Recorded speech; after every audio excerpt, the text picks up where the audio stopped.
चलो तो 7:36 हो रहा है, तो हम लोग ये वाला डिस्कशन स्टार्ट करते हैं।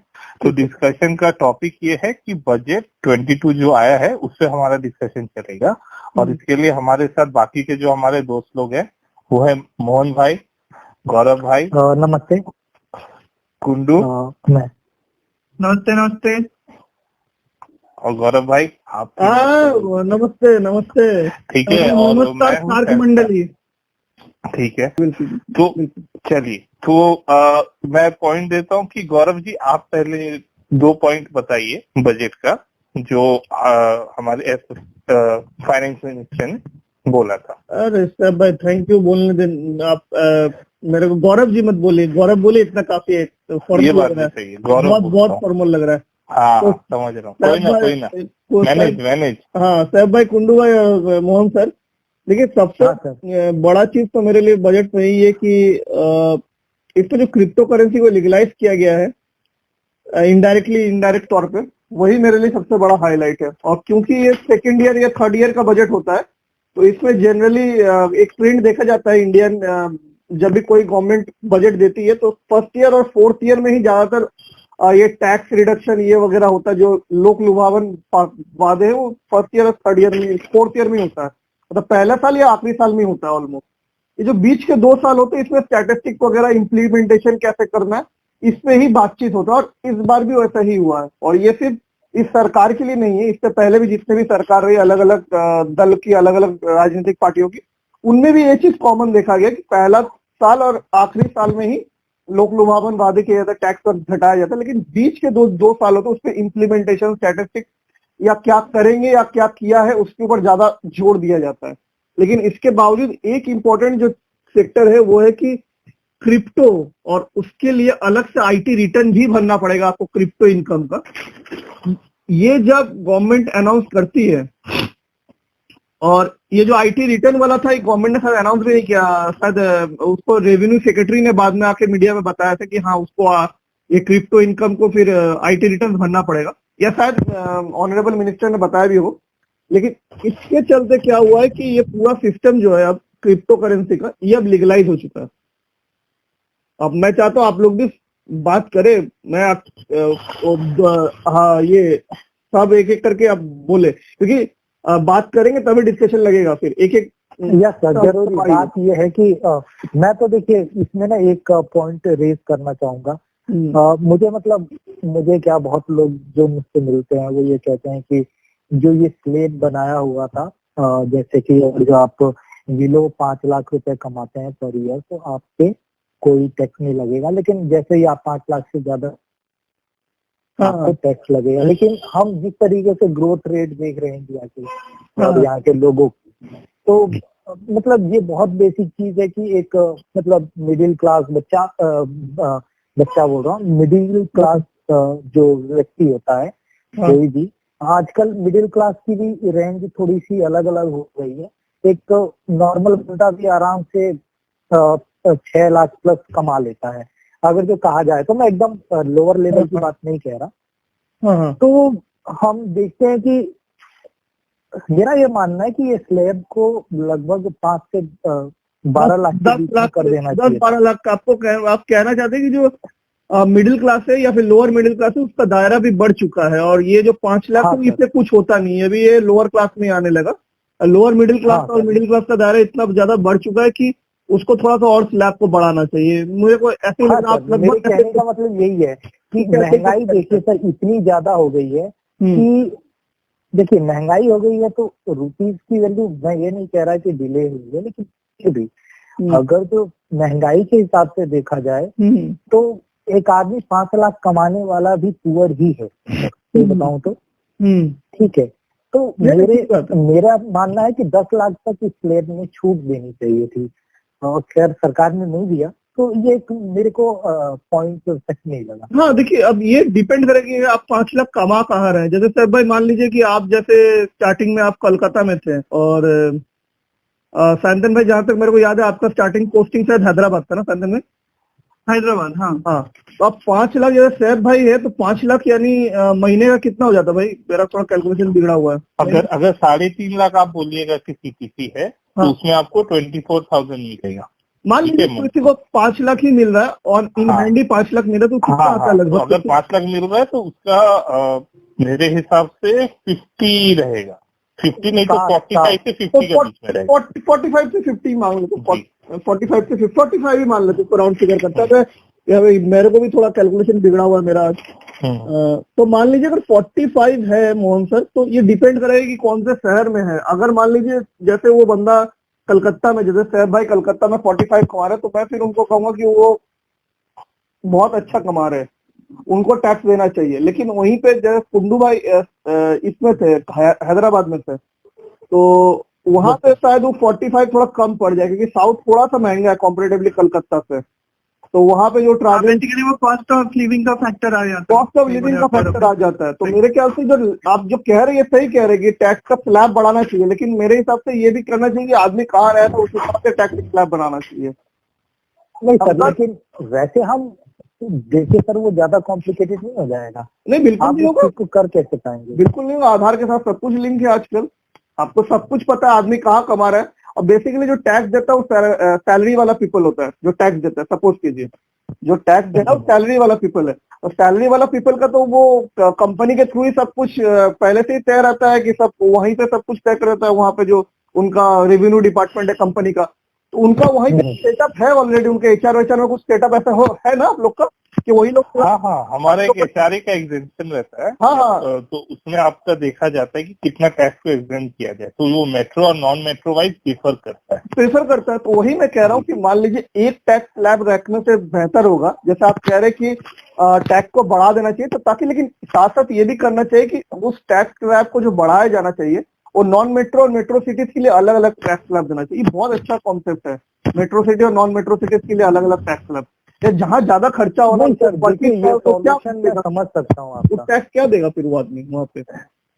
जैसे लेकिन आप ये भी तो देखिए ना कि ओवरऑल क्या बोल रहे हो कि टैक्स का जो एरिया है वो जगह के हिसाब से भी और मतलब थोड़ा देना चाहिए, राइट? हाँ, कि अगर कुल्लू बैंगलोर या हैदराबाद में तो उनको थोड़ा और एग्जेम्पशन मिल हाँ, सकती है, मैं राइट? बस यही कह रहा हूँ कि जैसे मोहन सर कह रहे हैं कि 10 लाख तक एग्जाम्पशन दीजिए, मैं उससे पूरी एग्री करता हूँ। 10 लाख तक देना चाहिए एग्जाम्पशन, लेकिन साथ में ये भी देखना चाहिए कि वो जिसको एग्जाम्पशन दिया जा रहा है वो पर्टिकुलरली बेस्ड कहाँ है। अगर वो बॉम्बे में बेस्ड है और वहां पे 10 लाख कमा रहा है तो जरूर उसको एग्जाम्पशन देना चाहिए। लेकिन मान लीजिए वो ऐसे कोई शहर में बेस्ड है जो छोटा शहर है जहाँ पे खर्चे कम है, तो फिर उसका सेविंग्स तो ज्यादा हो रहा है, तो फिर वो उस आदमी के लिए कमेंट रहेगा। इक्वलिटी का बात हो जाता है। हमारा जो कॉन्स्टिट्यूशन कहता है राइट टू इक्वलिटी, तो फिर वो आदमी के लिए क्या इक्वल हो रहा है? फिर उसका तो ज्यादा सेविंग्स हो रहा है, जो छोटा शहर में कमा रहा है 50,000 वो भी दे रहा है 5% टैक्स, और आप भी दे रहे हैं 5% टैक्स बॉम्बे में, तो आपका तो घाटा हो गया ना फिर भाई। इसमें शांतन आपको क्या कहना है?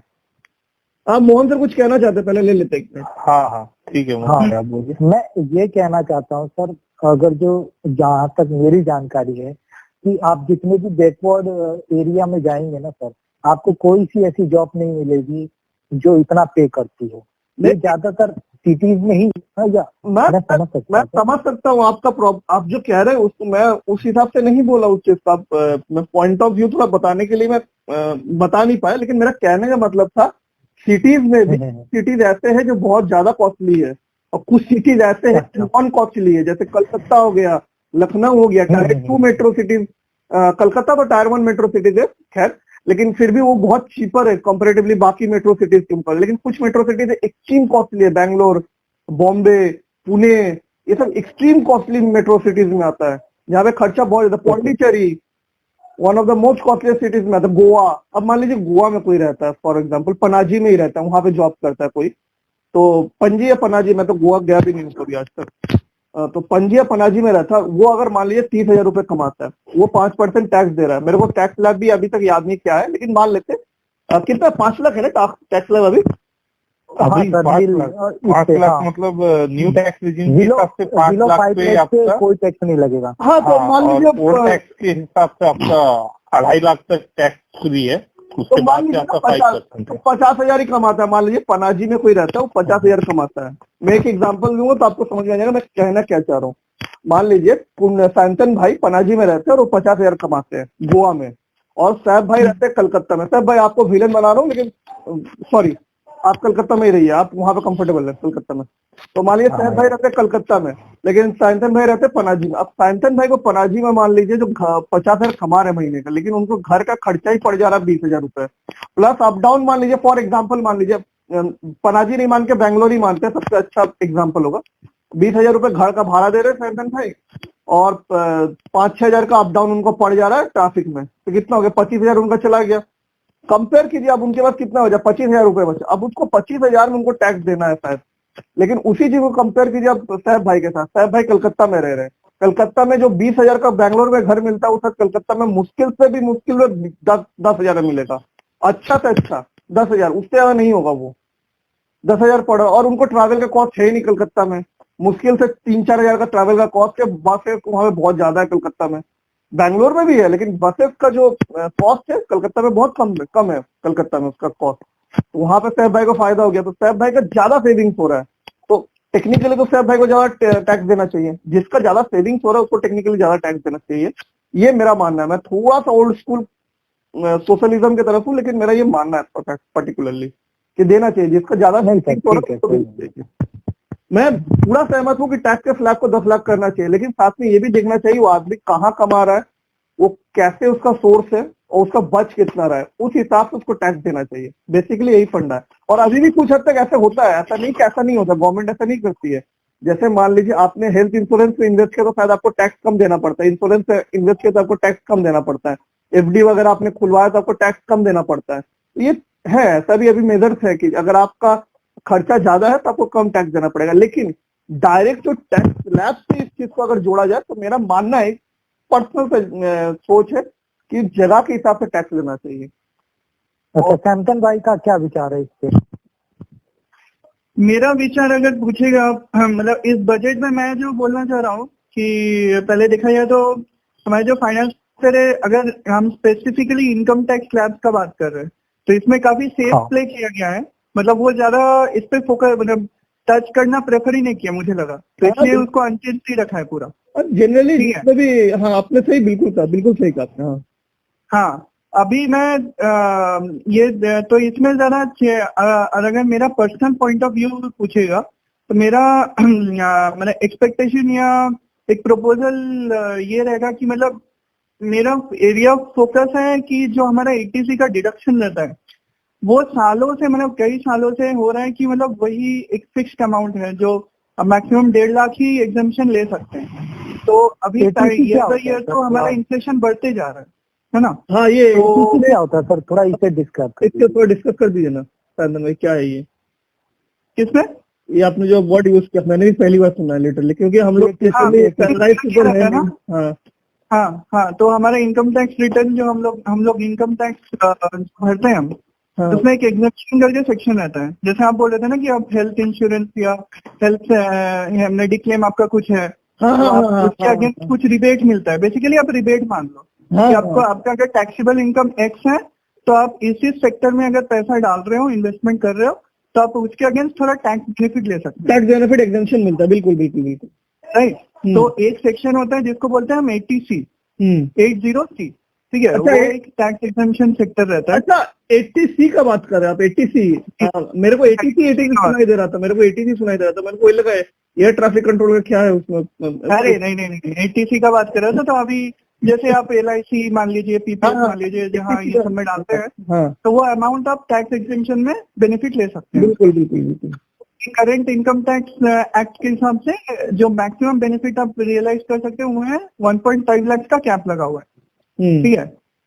और बस मेरा वही मतलब अगर ये इम्प्लीमेंटेशन अगर हो सके, एक्चुअली मेनली देखिएगा फाइनेंस बजट में हमारा क्या, मैं ऐसे मिडिल क्लास हम फोकस करते हैं इसमें, इनकम टैक्स में ही हमारा मेन सेक्टर रहता है एज एन सैलरीड एम्प्लॉय जो है। बिल्कुल। तो उनके लिए रहता है कि भाई मतलब बाकी देखिए फाइनेंस बजट की जब बात करते हैं तो बहुत सारे सेक्टर्स रहते हैं, बहुत वास्ट सेक्टर्स में वो बजट को बनाया जाता है, राइट, जो फाइनेंस।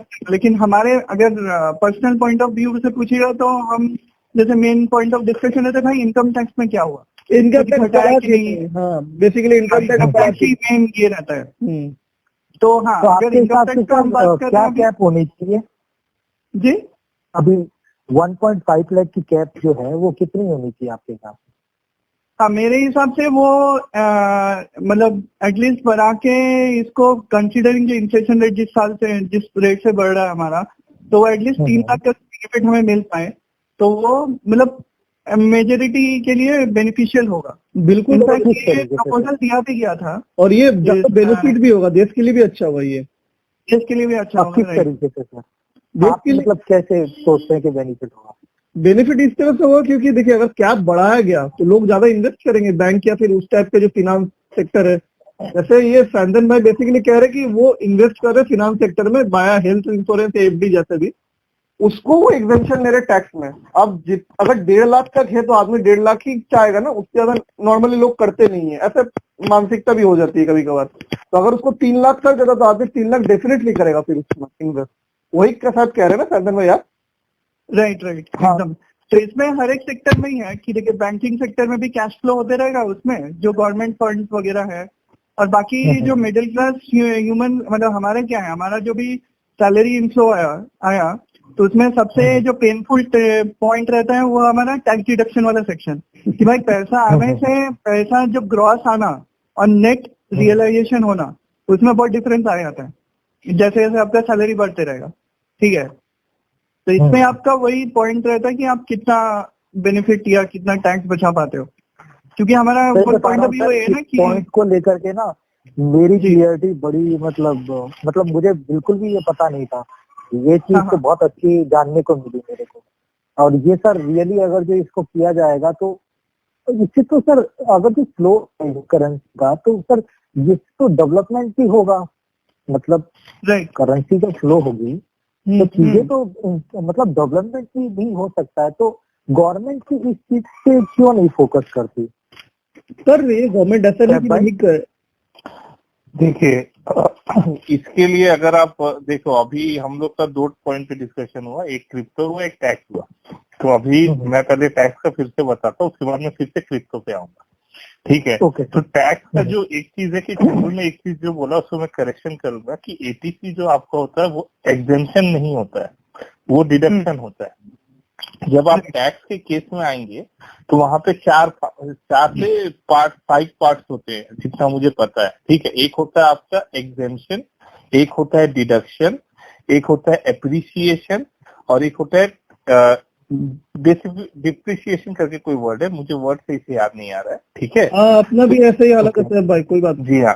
तो बेसिकली इसमें जो है आप एक सैलरीड एम्प्लॉय है सपोज कीजिए। ठीक है, तो आपको सरकार बोल रही है कि आप सर अगर सेक्शन 80 में जाएंगे, 80C नहीं मैंने 80 कहा, तो 80 में आपके बहुत सारे चीज होते हैं, ATC होता है, ATCB, ऐसे अलग अलग पार्ट है टैक्स के जो सरकार बोल रहा है अगर आप करोगे तो हम आपको उसके लिए एग्जेम्प्ट करेंगे, सॉरी डिडक्ट करेंगे। ठीक है, मैं अलग वर्ड बोल दिया, डिडक्ट करेंगे। मतलब आप क्या करो, इन्वेस्ट कर रहे हो कहीं पे, या तो अपने हेल्थ पे कर रहे हो या तो अपना कैपिटल पे कर रहे हो, तो वो सारा डिडक्शन में आता है, इसके लिए आप इन्वेस्ट करते हो। ठीक है, जैसे हेल्थ इंश्योरेंस हो गया, लाइफ इंश्योरेंस हो गया, पब्लिक प्रोविडेंट फंड, ठीक है, नेशनल पेंशन स्कीम। बेसिकली आपके टैक्स में डिडक्शन हो जाता है। जी हाँ, हम आपको रिलीफ देंगे क्योंकि आप अपने बारे में सोच रहे हो और ये सारा चीज आपके लिए बेनिफिशियल है, ये सरकार मानती है, तो हम आपको टैक्स देंगे। मतलब हम आपके लिए कर रहे हैं चीजें, बट अगर आप ये अपने लिए करोगे तो ये बेटर होगा। ठीक है, उसमें हम आपको टैक्स रिलीफ देंगे, तो वो हुआ डिडक्शन। ठीक है, अब एग्जेम्पशन क्या चीज होता है? एग्जेम्पशन होता है कि जो चीज आपको नॉर्मली मिलना चाहिए, जैसे हमारा जो गौरव ने बोला HR, ठीक है, हाउस रेंट अलाउंस।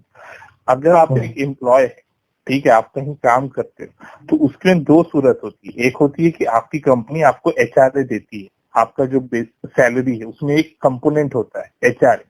ठीक है, अगर वो नहीं भी है तब भी आई बिलीव 5,000 या कितना मंथली आप टैक्स एग्जेम्पशन में डाल सकते हो। ठीक है, इसका मेन लॉजिक ये है कि मान लीजिए मैं जमशेदपुर में रहता हूँ, मुझे जाके कोलकाता में काम करना है, तो डेफिनेटली चांसेस है कि मैं रेंट पे रहूंगा।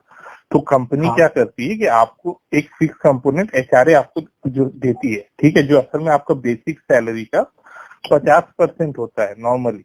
ठीक है, मतलब हमारी कंपनी और बाकी के जितनी मुझे आइडिया वैसी रहती है कि बेसिक सैलरी की कुछ परसेंटेज होती है HR।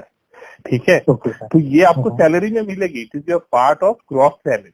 ठीक है, यहाँ तक समझ में आया? ग्रॉस सैलरी मतलब आपका बेसिक सैलरी, HRA और उसमें और भी अलग अलग मिसलेनियस वाले अलाउंसेस होते हैं जो कंपनी आपको हाँ देती है। सर। ठीक है, अभी जब मैंने अलाउंसेस का बात कर दिया तो इसमें आपका एक HRA कंपोनेंट भी अलग से है, राइट? तो आपको गवर्नमेंट क्या बोल रही है, क्योंकि आप एक शहर से दूसरे शहर में जाके काम कर रहे हो और वहां पे रेंट दे रहे हो, तो इसके लिए हम आपको HRA का एग्जेम्पशन देंगे। ठीक है, एग्जेम्पशन कैसे हुआ? मैं गया, मैंने कहीं रेंट दिया, that is part of my expense. मैंने इन्वेस्ट नहीं किया है, मैंने एक्सपेंस किया है, करेक्ट? ठीक है, तो गवर्नमेंट बोल रही ठीक है, हम इससे आपको कुछ परसेंट आपको टैक्स में रिलीज करें। ठीक है, डिडक्शन का जब मैंने बात किया, क्या किया? मैंने इन्वेस्ट किया। अगर मैंने एक लाइफ इंश्योरेंस पॉलिसी भी कर दी है, that is my investment for my self, correct? क्योंकि मुझे कुछ होगा तो मैं कहीं से क्लेम करूंगा तो मेरा पैसा है जो वो बचेगा। सही बोला ना मैंने? डिफरेंस समझिए। ठीक है, अब इसी तरह आपका एक और एग्जेम्पशन होता है LTA। ठीक है, लीव ट्रैवल अलाउंसेस। ठीक है, सरकार ये भी देती है अगर आपका कंपनी आपको LTA दे रहा है तब। ठीक है, LTA क्या होता है? मान लीजिए आप फैमिली के साथ कहीं वेकेशन पे गए 2 साल में एक बार। ठीक है, तो जितना कंपनी ने दिया है कि मान लीजिए 40,000 कंपनी ने दिया है, सर आप 40,000 क्लेम कर सकते हो, आप कहीं गए हो। ठीक है, अब इसमें भी वैसे ही कुछ रूल्स है कि आप ट्रेन का जो टिकट है या फ्लाइट का जो टिकट है आप वही इसमें क्लेम कर सकते हो। आप उस शहर के अंदर के घूमने का खर्चा इसमें नहीं डाल सकते। अरे सिंपल भाषा में बोले तो जैसे बहुत जगह में है ना, जैसे रिइंबर्समेंट होता हमारे टर्म्स में मोहन सर, जी हाँ, जी हाँ। रिइंबर्समेंट वही वाला समझ गया। उसी तरह आप बोल सकते हो। अब अगर हर महीने आपका इंटरनेट का चार्ज है वो आपका कंपनी पे कर रहा है तो आपको उसके लिए टैक्स नहीं देना है। हाँ, बेसिकली ये that is a part of reimbursement. Gaurav सही बोला, एग्जेम्पशन रिइंबर्समेंट की तरह ही है। हमारे टर्म में रिइंबर्समेंट है, उनके टर्म में सर एग्जेम्पशन हो जाएगा मोहन सर। हमारे टर्म में वो उसी को रिइंबर्समेंट हम लोग कह रहे हैं और कुछ नहीं।